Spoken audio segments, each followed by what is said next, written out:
What's the VIX telling us? Hi, everyone. Welcome to the Market House. I'm Maggie Lake, and joining me for his Friday residency is Dale Pinkert, trading coach at TradeGateHub. Hey, Dale. What a day. It's like Groundhog Day, Maggie. We had a similar scenario last Friday where the market reversed. There are a few differences from last week, the time of day it started, the kind of finish we're getting today. But before we get into talking about the markets, I just want to say something to everybody that's out there trying to make it here as a trader. Mm, I call people that do this warriors, mm, and there's a reason for it. A warrior is resilient, okay? And a warrior has to go into battle. The market is a battlefield. mm, And when you're in battle, you have to live through and sometimes not even overcome, but live through the adversity. And a warrior, even if they're wounded, continue on with the battle because of what their mission is.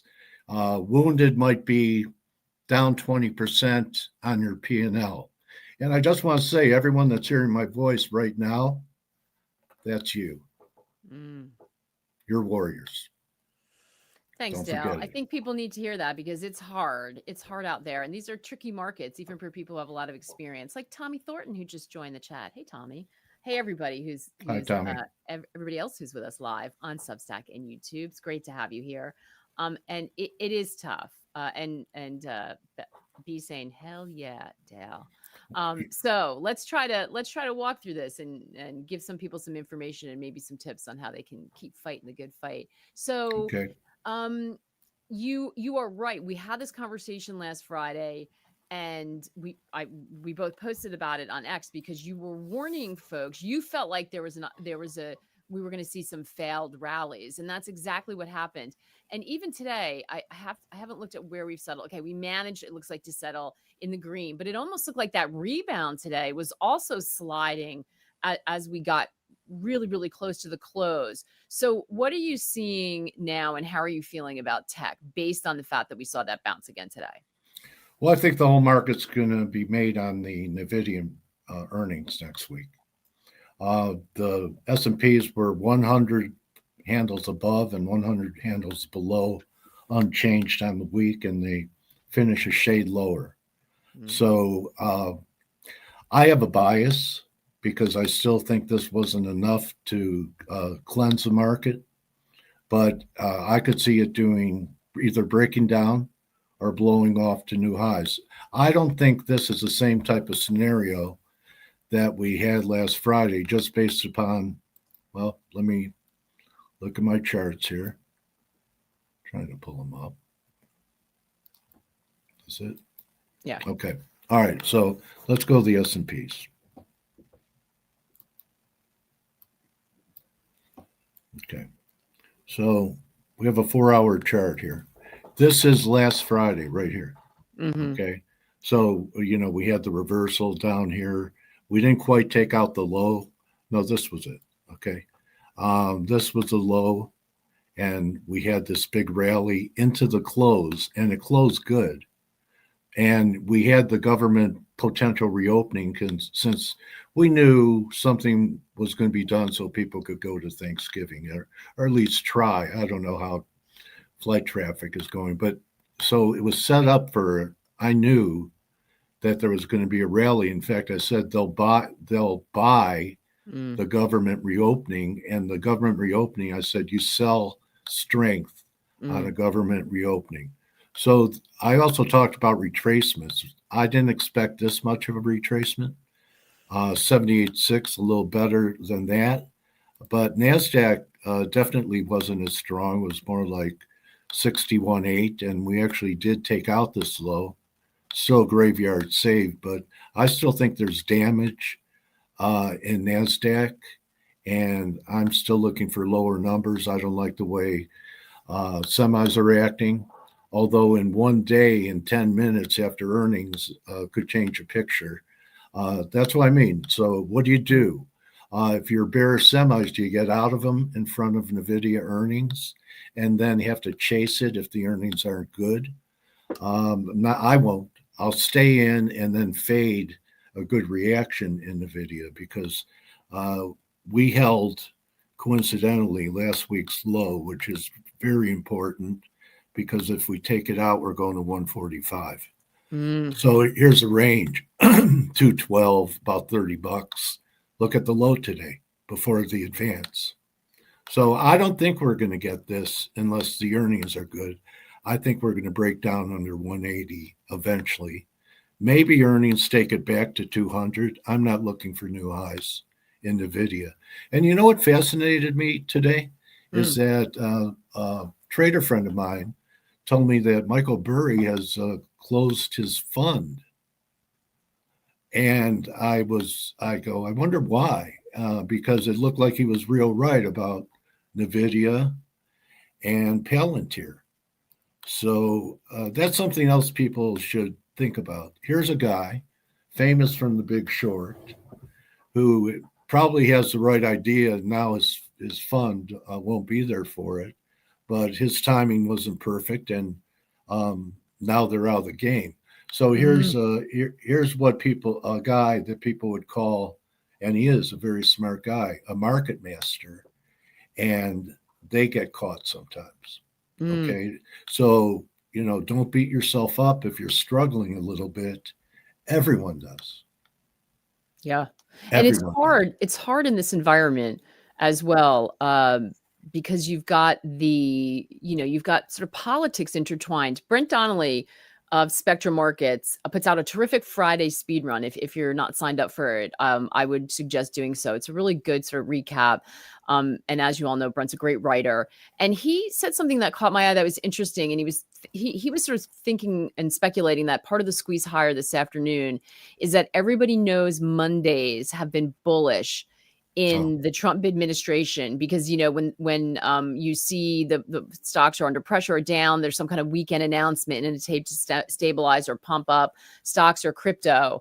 And so if you look, sort of crunch numbers, look at the track record, and I think his line was, when markets are political utilities, you see weekend announcements. Sort of interesting, right? But that's very hard to navigate. It's hard to, I suppose somebody like Michael Burry, who's taking those big positions, because you can kind of get blown out of the water based on some unknown coming from Washington, positive or negative. That's not that compelling to me to want to take a signal based upon Mondays have been good lately. Okay. It's, I don't trade off of that. I have to trade off price. I believe in seasonals and cycles, but, I'm not going to bet on Monday's a good day. If I'm going to do that, I may as well go pick a horse at the horse track and say, I like the jockey. So why do I have a feeling you might be good at that too, Dale? Why do I have I'm not. Well, I don't. In fact, you know what? I don't even gamble on sports. I don't gamble for entertainment because I do it for a living. True. So I love I'm watching glad to hear sports. someone's not gambling on sports because based on all the headlines we've seen coming out, there are a lot of people who are gambling on it who should not be. Yeah, well, they could have an effect on it. Anyway, I think the gold signal that we got this week and the silver signal, I have more conviction of than the S&P. So talk to me about that, because Ian asked, do you think gold and silver are consolidating? Is this a bullish consolidation? I believe we're going to get a wave 4 correction. You could go back and look at every Friday interview that I've been here with Maggie, and since we had this initial break, every week I said, I'm going to wait for a rally to 4,200. I'm going to wait for a rally to 4,200. I'm going to wait for a rally to 4,200. Okay, it exceeded my target by a little bit, by about $30, and we're putting in a lower high. The most important aspect of this is what the gold-silver ratio did. Silver surprised me to the upside, but the gold-silver ratio is putting in a potential double bottom here. This looks ready to launch. It implies silver will underperform. This break this week was silver outperforming gold. That's why silver got to its previous high, didn't take it out, but left us with a nice little double top. So you could call it consolidation. I think there's a real good chance that we're still headed for 42, because if you have a quality, it would just take it back here to 46. So I'm taking a 1.618 fib extension of this move from here, and it gives me 42, 41 bucks. So that's where I'd be looking for to add on to silver positions. So under pressure for a while. And you could almost say that part of it was risk off. Okay. So I know a lot of people think that it's a separate type of asset that is invulnerable to all market environments. But this was a pretty severe break that we had in 2 days from the reopening in the S&Ps. And the last 2 days in the gold succumbed to risk off. Silver, that's silver, succumbed to risk off, and so has gold. So I think we could see 3,600 gold in the weeks and months ahead. Ian, I think that's a fantastic answer for you. Dale, the NASDAQ recovered, but the VIX remains elevated.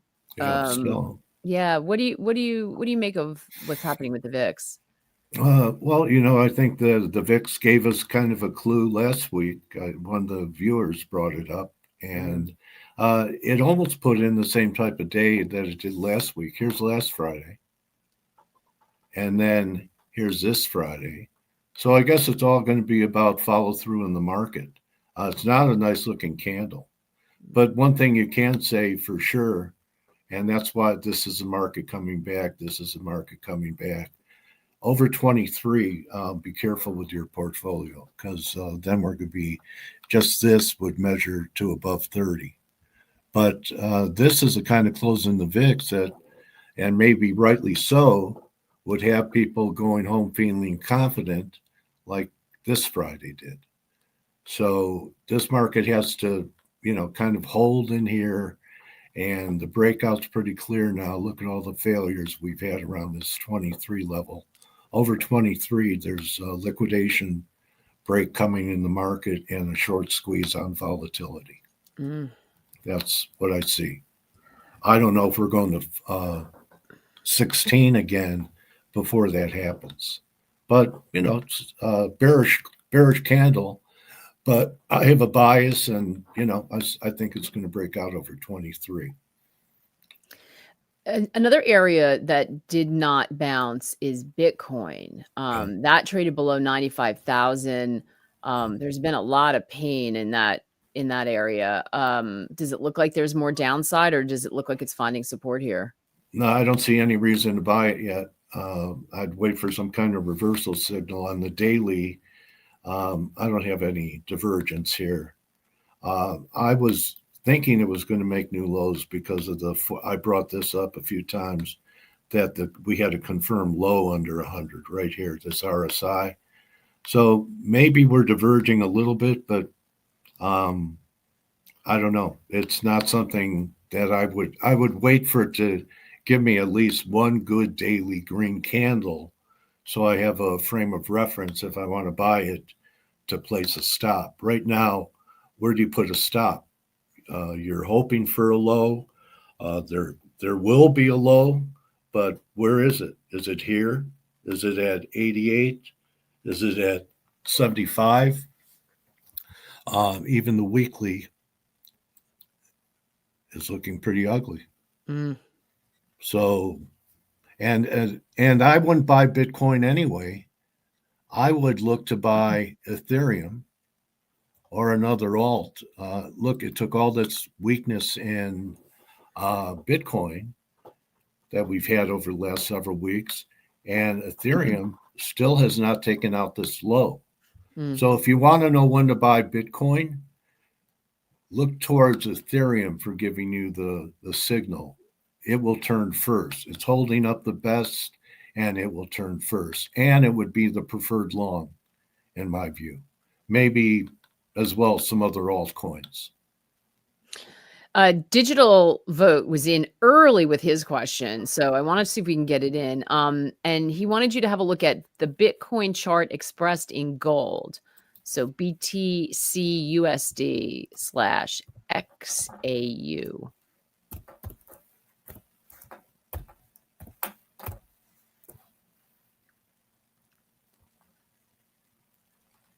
Where is it? This is just, here it is.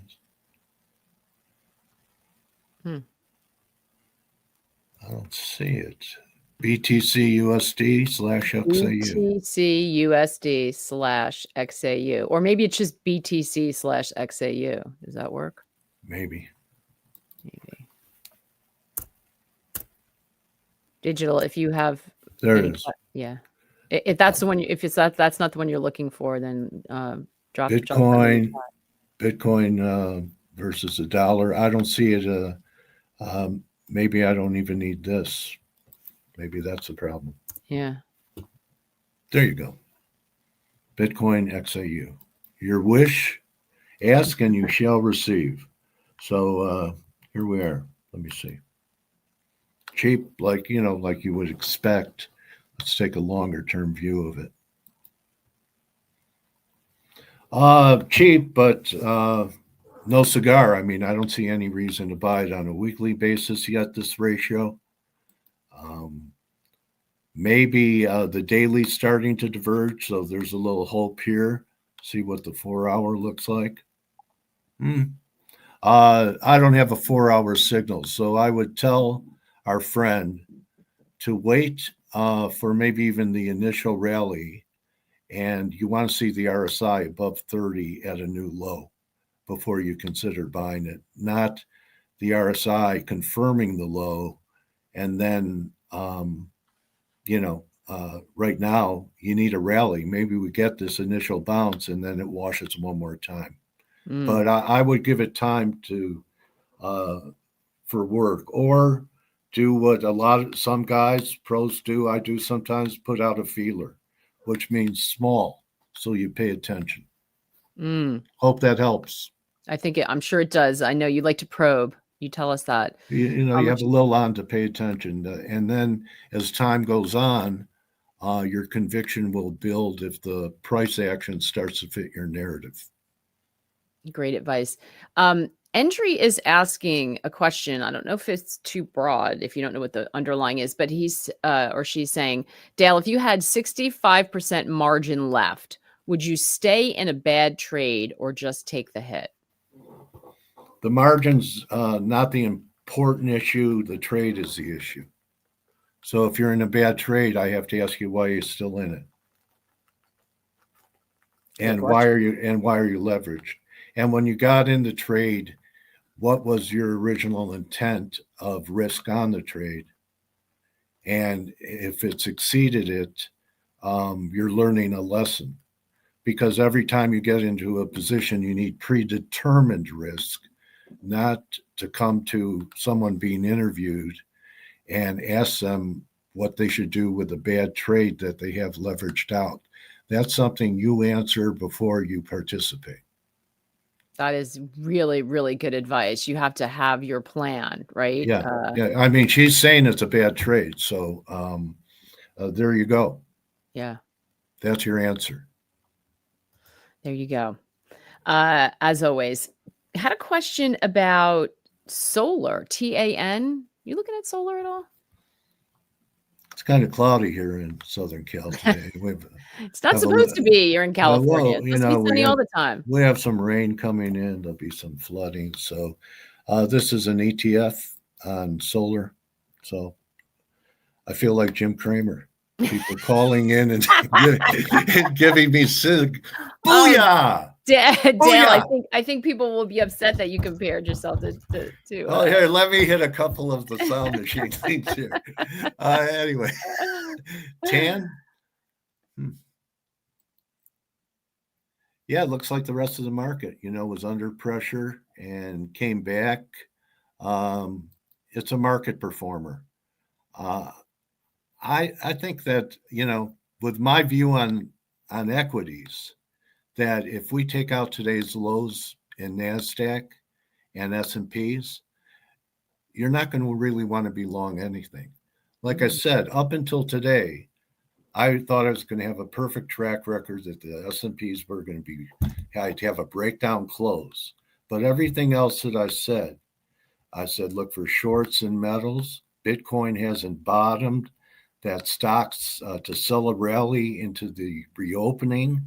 So, I still think that there's a 10-15% correction in the S&Ps coming before we launch into the next stage, next big rally stage. So that's 6140 for me.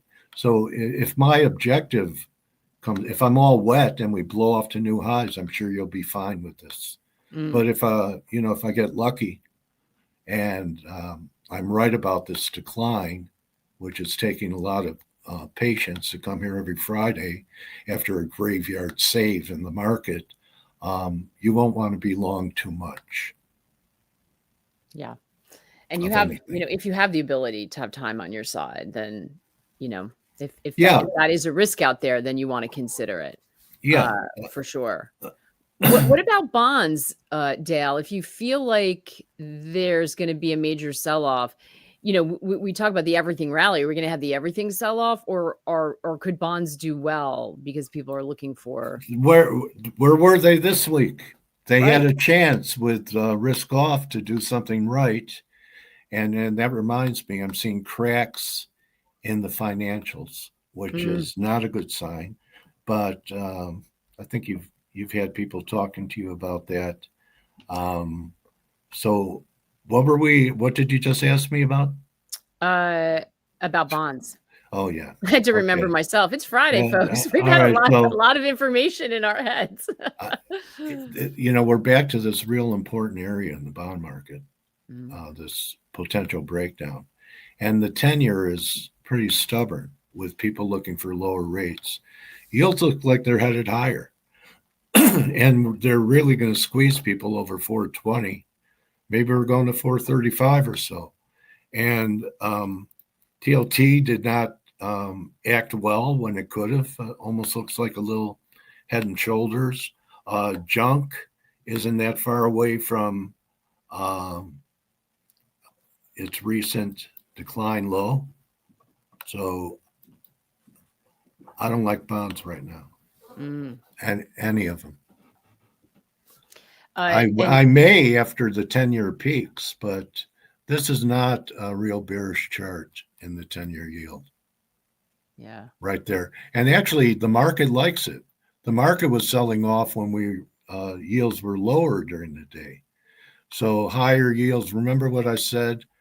If you're bullish at stock market, you want a strong dollar. And if you're bearish, you want a weak dollar.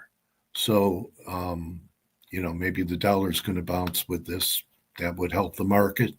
But I'm not ready to say bonds are great when they're on the verge of negating a breakout. And you know how I feel about markets that give you too much time to react to an important area. Look how many times you've had a chance to buy this breakout.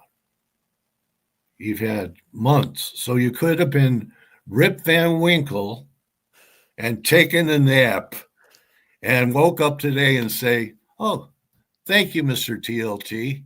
I was having some nice dreams, and you're going to let me buy the breakout here. Another test of the breakout. I'm cynical about that. So I think maybe they'll come back down to here. Maybe you brought up the guilt situation next week. Yeah, we're not immune from what happens in the UK. Yeah, I just with talking to Dale that UK budget is coming up on November 26th, which is the day before Thanksgiving, heading into a long weekend where you're not going to have a lot of participation. You're going to have markets closed, and then Friday, not a lot of participation from U.S. traders. So they have no good choices. Again, Brent did a nice write-up on this. No good choices. And so a lot of people have been watching that. And if any of you watched my conversation with Michael Howell, and this is why, for folks who are worried, they're actually watching bond markets and liquidity even Yeah. more than stocks. That's what they're Yeah. looking at for, for the sort of driver and the key for what's going on. Rafa mentioned financials. I think at the same time you were bringing them up Yeah. as well. And Christopher noting JP Morgan and Goldman Sachs not looking that great this week. So Yeah. I think there's a lot of concerns about the financial There you system and the go. plumbing that's starting to percolate, which Yeah. we all need to pay attention to. Yeah. So, the B of A has a lot of duration paper. And to me, it looks like, it topped a while ago. This is the XLF, and B of A may have peaked this week. You have a weekly reversal. So it's not just JP Morgan, which is kind of tied to being threatened that there might have been some criminal activity with Epstein. So Yeah, that I was think their lawyer, I don't know if it's them or their lawyers, is at the center of one of their, I don't know if she's chief counsel, but all up in the emails, I guess. So they're getting dragged. Last thing that I'm sure anyone wants to do is get dragged in. If so you're a here's corporation with the JP White Morgan. House in Look your, at that. Yeah, look at that weekly candle. That's pretty ugly. Goldman gave it up. So if the banks start selling off, that's another element. We've had lots of news, lots of bad private credit news all week with Blackstone and others taking losses. So watch the banks. The banks have led the way. They've been one of the strongest groups. And if there's a problem with JP Morgan, there's a problem with the rest of them. And here's Goldman. So I think that the banks look negative, and that could be because of the bonds weren't able to sustain a breakout to the upside, and now the vigilantes are going to come in and see if they could press it. Question about, I think we're flipping back to subprime car loans, Carvana, canary in the coal mine, Rafa saying all of the above, and the liquidity piece, Rafa, too. Go check that interview out with Michael and Michael Howell, and follow his Substack if you don't. He's been excellent on this. SIL, I think that's miners, isn't it? How are you feeling about miners here, Dale? I think they're vulnerable too, just like gold. So you could use GDX. Looks like a failing rally to me. It had a better day. One thing I will say is that the miners are acting better than the bullion because they recovered. See that candle, daily candle, how it recovered? And now look at the gold. It did not recover like that. They look like two different markets. So I've seen this before in the oil patch too, where the physical commodity, oil, could begin to trend down. But we're so above production costs for miners that even if gold came off 400 or 500, I'm not saying it's going to be bullish for them, but they're still making money. So you can have you could have an ongoing uptrend in commodity stocks while the underlying commodity is not really in a big bull market. And anyone who just look at any of these oil ETFs and then compare it to oil, and you'll see what I'm talking about. Yeah, we just had a question about energy. I think that's a 2026 trade. I think we already have a little bit of a preview from Nat Gas, which is something I liked months ago, along with our buddy out there, Tommy Thornton. I think Tommy's booked some stuff. This was a big move, and I was talking about it here. And then someone asked me when we had this big gap up, he goes, Dale, what do you think? I said, buy a pullback into the gap. And this leg has been tremendous. And now we even have WTI, which looks like a weak sister, about ready to come out of here and head to a minimum of 64. I still think there's a chance, even after this rally, that we get one more low, capitulation low under 56. But in the meantime, we could trade 64, 65. Over 65, I think it's a trend change. Right now, I'm looking for it to be a bear market rally. But, nothing wrong with a $6 move in crude. From this morning, yesterday's close, it was, $6 move. So, all this was sideways consolidation, and we're getting ready to come out of here. That question was from Rosie. Thank you, Rosie. Is that who I think it is? Glad to have you with us. Rosie O'Donnell? I don't think so. Right. Steve says, Maggie, see you in Nashville. Yay, Steve. I'm so excited about that. Remember, everybody, I'm teaming up with Tony to host his conference in Nashville in February. It's going to be so much fun. We'd love to see you, as many of you there as can make it. It's going to be fun. Dale, we should get you there. Okay. I'll bring my guitar. Okay. Oh my gosh. I know. Dale, the music man in the Music City. All right. I got to talk to Tony. We got to try to make this happen. That is not the Rosie I was thinking of. Okay, Rosie, but we're happy you're here anyway. I just want to ask this last question before we hang it up for the weekend. And it's a follow-up injury. And thank you for sharing what's going on, because I think there's so many good lessons here for everyone. And Dale just talked about, if you know it's a bad trade, the follow-up, he said, Dale, or she said, is I've left, we were asking like, why are you in it? But I've left trades early too, just to regret it, because my initial conviction was right. And I just got scared out and left early. So I've been trying to be more patient and increase my risk tolerance. That's always the sort of the thing people struggle with, right? Yeah. So here's my advice then. Start charting whatever you trade and start paying attention to levels. I will tell you that the market's memory is to the left. Okay, that's the past. And you could find levels that will help you on your entries, instead of just having a tip or you believe in this stock or this sector. You still have to apply some type of tool that helps you get in at better levels and also gives you targets for you also want to know, besides how much you're risking, what's the potential on this trade, and it could be long term. I'm going to hold this and pass it on to my children. Okay, then you don't have to follow price, but have an idea of what the potential is. You go left and you look at history and price levels that have been achieved in the past. And if they've been there before, they could return. They could visit that level again. That's great advice. And having a framework. And if you're trying to work all that out, again, it's an interesting concept, bringing leverage into it, because that only will further complicate the situation. So yeah, if you want to increase your risk tolerance, and you don't have stops or limits, I would suggest not using margin until the trade's working for you. There you go. And then you can press your bet. There you go. I love it. Dale, always dropping the wisdom on us. Thank you so much. You're welcome. We love Maggie. it. We love it. And thanks, Indri, for sharing what's going on, because as I said, it's super helpful to everybody. And this is what Dale is so fabulous for. You're a warrior. You're a warrior. Don't forget that. Right. Yeah. And someone saying Dale is the GOAT. He is. He is.